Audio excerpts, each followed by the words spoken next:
Well, hello there and welcome to Travels with Geordie. If this is your first visit, my name is Peter Knowles and I live on this classic wooden motor cruiser here in Victoria, British Columbia, along with the loving memory of my pup Geordie, all while fixing it up for some pretty major cruising someday. If that's the sort of thing you might find interesting, please consider sticking around and subscribing.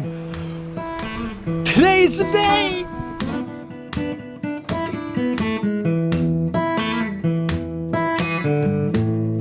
Yes, indeed, the snow is largely melted, or at least down on the docks. There's a little more up on the land. Anyway, I'm so excited. It's our first decent day. We have 2 great days in a row. We have a suitable tide, and I'm going to get the engine at least in the boat today.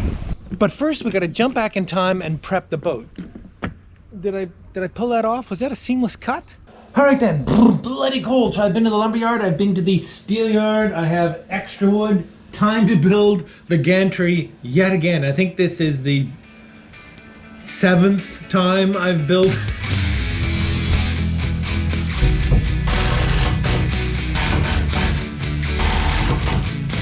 How about that? I'm using my screw gun.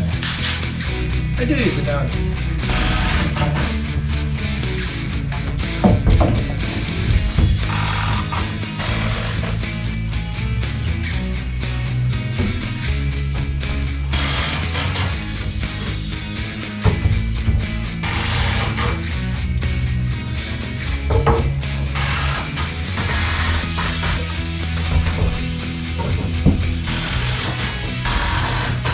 Alright then, well, as I kill some time while the weather warms up a bit and the snow melts, I'm getting prepared to install the engine and deal with a few things down here in anticipation of that. As you can see, I have built the gantry. I think you saw some of that.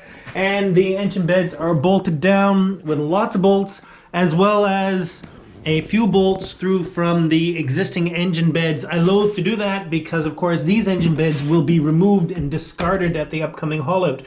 But I just want to make sure that as we are going to operate the boat at least once with these engine beds before the rest of the structure is put in, I want to tie it in as well as possible.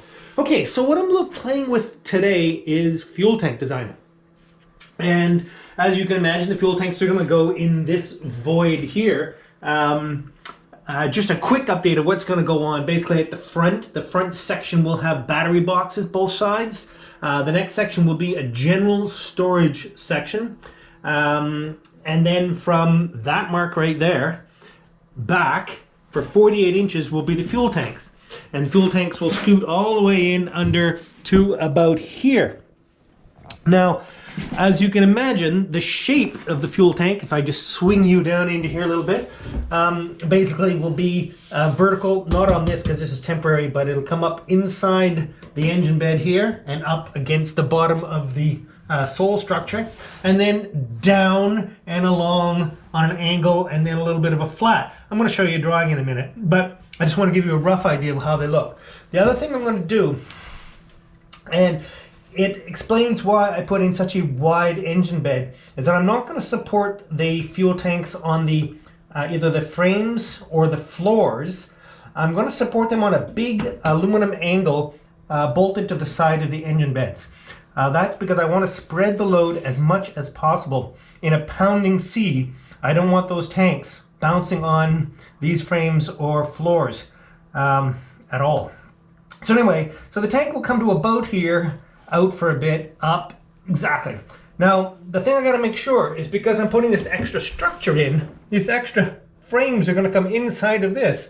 I gotta make sure there's enough clearance for the future frames in my design. So I've come up with a little bit of a strategy.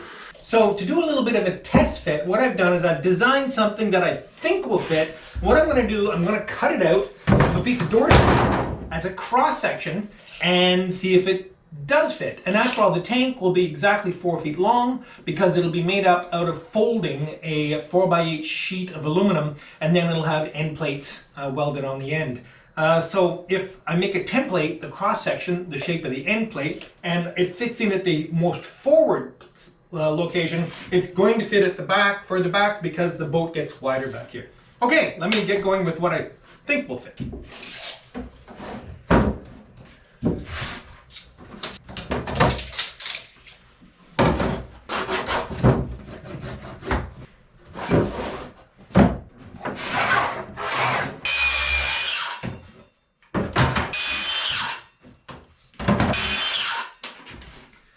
Okay, this, I believe, will fit.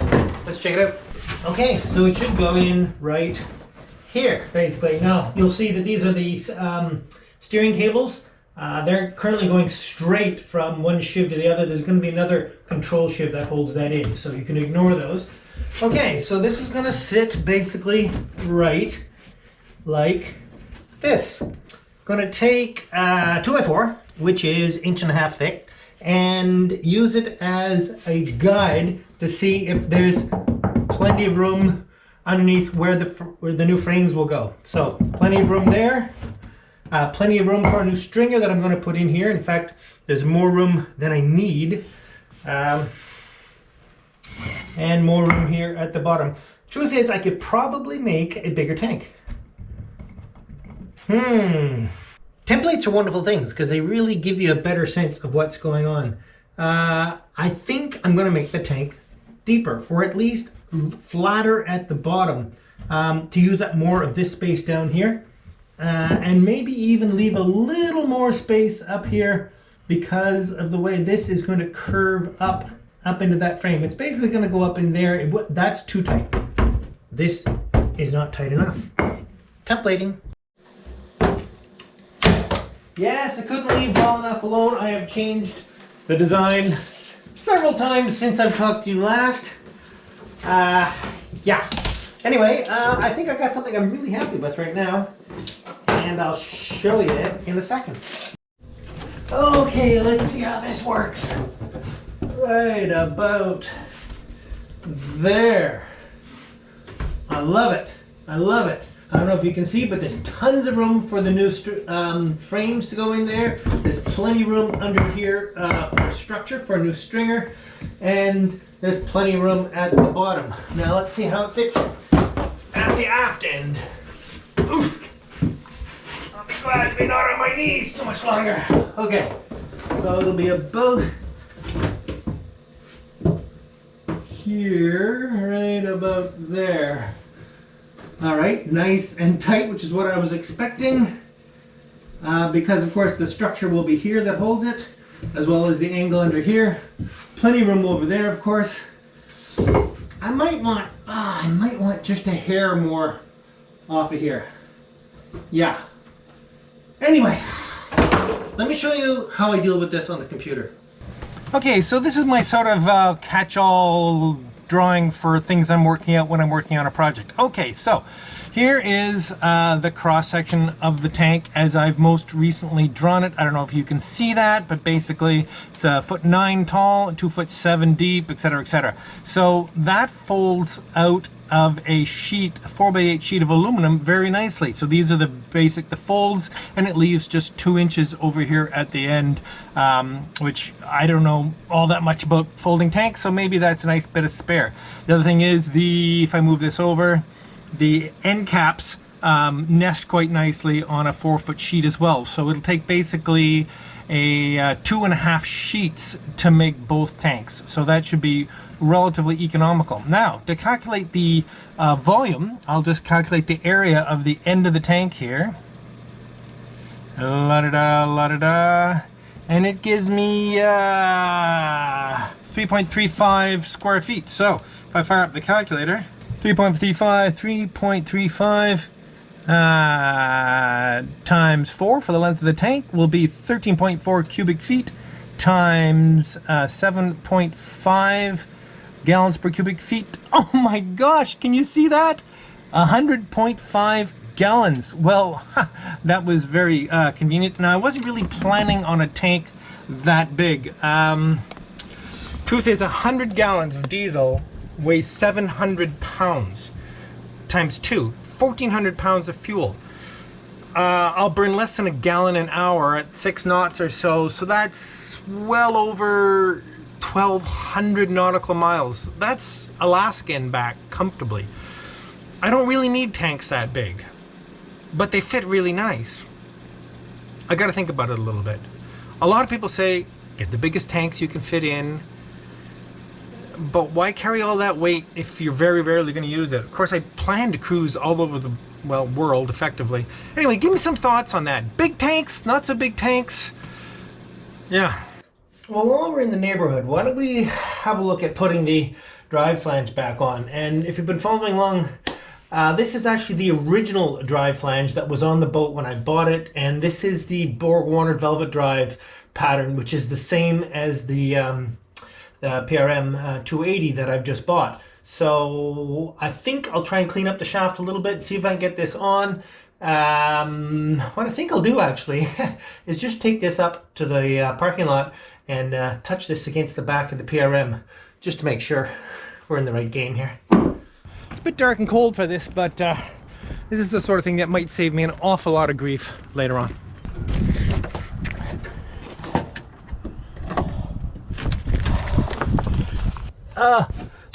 You can't see it. There's a timber right in the way. I've been assured it is. Let's look at the specs. Okay, here's the spec. 4 holes, 11.5. I'll need my glasses. 11.6. Think that'll do. I wanted 107.9, 107.8, 107.9, 107. I think we're good. Female spigot of 63.52. 63.56. Okay, this is the right flange. Yes! Okay, first off, let's get this paint off of here. I'll use this scraper just to get started.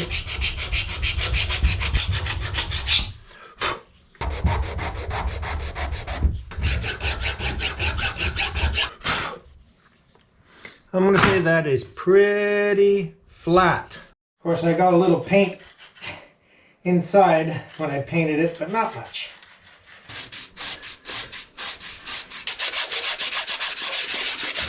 Okay, before I even try to put this on, I'm going to mark where the shaft is in relation to this cross member here, because if I start to hit this, bing, bing, I don't want to be driving the shaft back. I do not expect this to just slide on, but let's have a look. Well, it's not far. Okay, I'm going to use a spot of my favorite fluid film. And let's see if I got this thing hot enough. Line up the key. Oh yeah, look at that. Just glides on. Okay, let's line up the bolts. Awesome. Now, did I move it? No, not at all. I was actually able to rotate it, which impressed me. Oh, that's hot. Now these are, I think I might have mentioned before, something I call a stove nut or a crush nut. Basically, it's a type of lock nut that just has a little bit of the edge stove in, like a hit peened over, and it's quite effective. Okay, I'm going to get some wrenches and tighten that up. That worked a treat.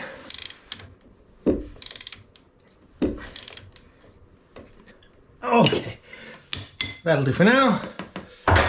I'll just give where I sanded it off another little blast of fluid film, keep it from flash rusting.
So if you've been following along, you'll know I built this little cart to haul engines up and down the dock, and it's worked really well. Basically, the engine mounts would sit on a temporary 2x4 that would sit on these steel beams, whatever you want to call them, and the oil pan would hang down, keeping the center of gravity really, really low. But I've never moved an engine with the transmission on it, so I've had to go out and buy some more steel to make it longer and possibly narrower. But that's what I'm figuring out now. Okay, well, I had been thinking I was going to unbolt it from this incredibly solid crate and put new skids on, as I mentioned, but the engine mounts are much well, somewhat closer together than they were on the Perkins, and as again I would have to rebuild the cart, make it narrower. I already have to make it longer. Not only that, all the other infrastructure, what I call the bridge and the lifting ramp and everything else to do with moving the boat is on a 24-inch module. Now these heavy timbers, which are like full 2-inch, are exactly 23.5 inches apart to the outside, and the engine's already bolted to them. So I'm just gonna cut them out of the crate, and it's already on skids.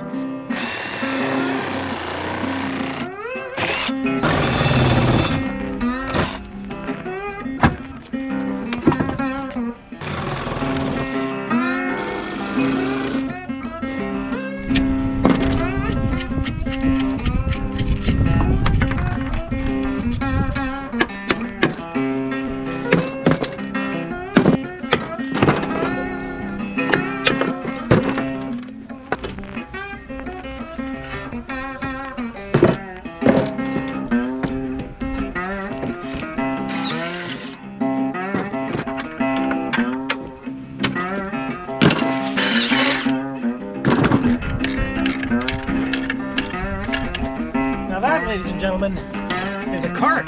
Woohoo!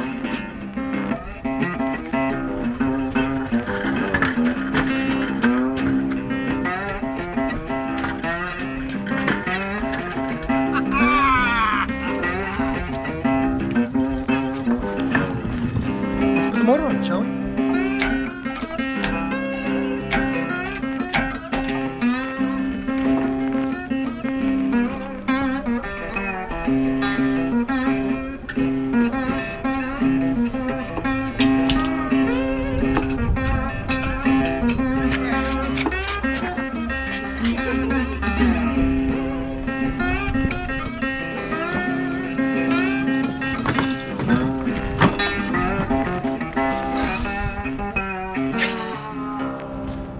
Good morning.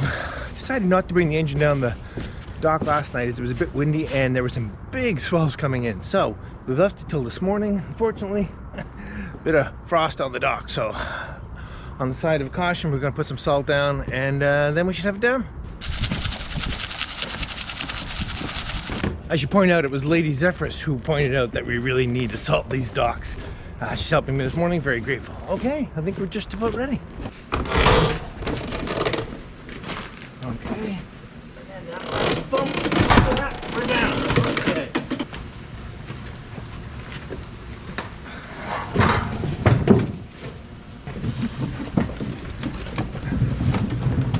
Go, go, go. Oh, come on, almost. Okay. There we go. There we go. It's the light end, fortunately. Yeah. Lightish end. Good. 1, 2, 3. There we go. Beauty. All right, thanks so much. No worries. Okay, well, we're down the ramp, which is what we needed high tide for, but these Baldini slick tires are no match for the dock, even where it's salted. So I'm gonna wait until this frost blows off, because what happens is the front wheels just slide straight sideways if there's any tilt to the dock, and well, this dock has a lot of tilt. So anyway, we're down. We got to town to take advantage of the tide, which is what matters. Now we have all day to get it down the dock to the boat. Coffee.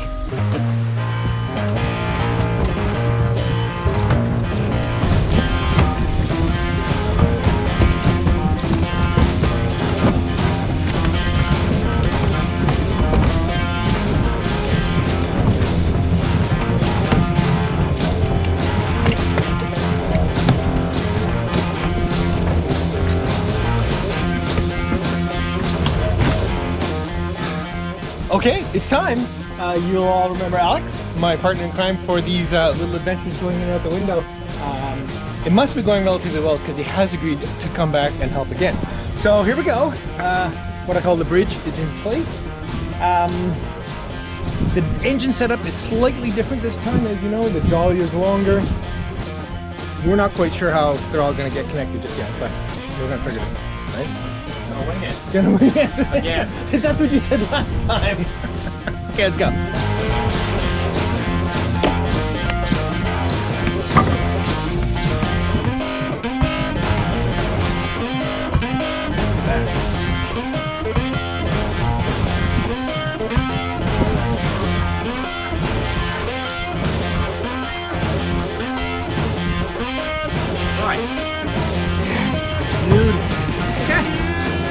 Got it, mate.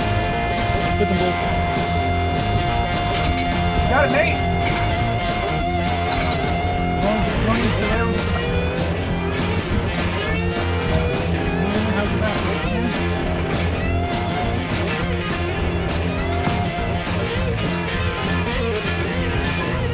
We're getting to the breakover point.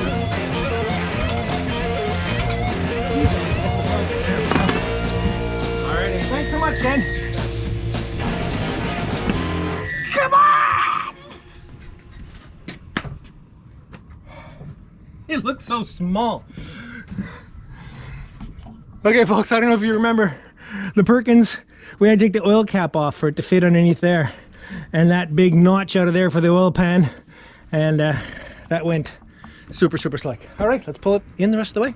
Right. Okay, so now I don't mind saying this is going to be the scariest bit.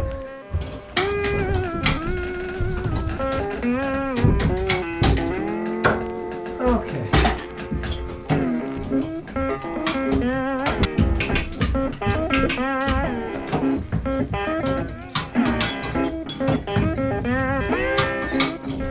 It's funny, doing this with an old Perkins seemed perfectly acceptable. Doing it with this is much scarier somehow. Okay.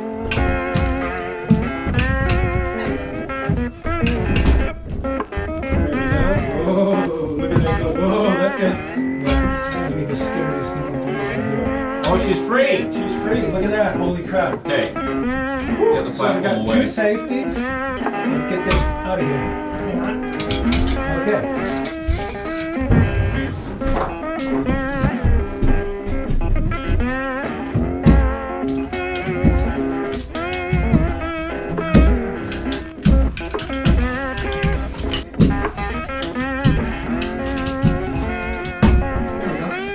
Okay, that's good. That's good. That's It feels bad. really bad. Yeah. There we go. All right. So it is now securely in place, but still tethered. Awesome. But that's it for you and I tonight, mate. Excellent. Well, good morning, and if this doesn't mess with the timeline too much, you can see the engine is down on the engine beds. Don't worry, we're going to see all of how that happened in next week's episode, but it's a segue into inviting you to a live stream tomorrow, the 21st, Sunday at 1 o'clock Pacific Standard Time, where we can have a little chat, a little Q&A about the engine, the process of putting it in, and, well, frankly, anything else you want to ask about, because I realize it's been a while since we've done that. All right, well, if we haven't messed with the space-time continuum enough yet, let's jump way back in time for... Well, hello there, and welcome to the Travels with Geordie Beer of the Week. This is the first outdoor beer of the week of 2021. I think it is anyway. It's mid-February, and Victoria is blessing us with this. Those of you who watched last week, yes, we had 8 inches of snow on deck last week. The upside of Victoria is snow doesn't last very long. Okay, so what do we have? Really interesting brewery, Daggerand. I love everything they do. This is a Berna Bahrain Belgian style. I just grabbed it off the rack. We'll see what we think. I'm pretty excited about it. I have rinsed the glass because I fully expect this to be difficult to pour, for me anyway. Oh, what a week it's been. Oh, I got the trembles. That's because I've just moved a heavy object, which I'm going to show you in a minute. The first thing we're going to toast today is actually my new best friend. Let's see if we can pour a little on that. Cheers to the Beta Marine. Cheers, old buddy. Isn't that a beautiful thing? Oh my gosh, so it's ready to go in. This evening, I have a buddy coming and we're gonna set up all the gantry stuff to get it in the window and on the boat. It's gonna be easy because it's significantly lighter than the past Perkins. Okay, let's get down to business because this is not supposed to take too long. Cheers again. Man, that is really yummy. It's a summer beer, perfect for today. Excellent. Okay, last week's t-shirt winner was David Boltinghouse. So David, get in touch with me and I'll make sure you get your t-shirt. I want to thank, amazing, 3 more new Patreons that came in the last week. Mark Vlegan, I hope I pronounced that correctly, Hans Scott, and Palm Beach Rockstar. Well, cheers to you all, and thank you all so much for coming aboard. That's just fantastic. Okay, well, I'm just thrilled. This has been such an experience and such a week. Everything has gone really, really well. Getting it down here, getting it in place, getting the new engine beds in. They are just so ready. You're gonna love the way everything's just gonna bolt together really simply. Well, I'd say that in advance. But anyway, really, really, really looking forward to this. I'm thrilled. So you can probably imagine that this week's word of the week is thrilled. If you'd like to win a Travels with Geordie t-shirt, you know what to do. Cheers. See ya next week.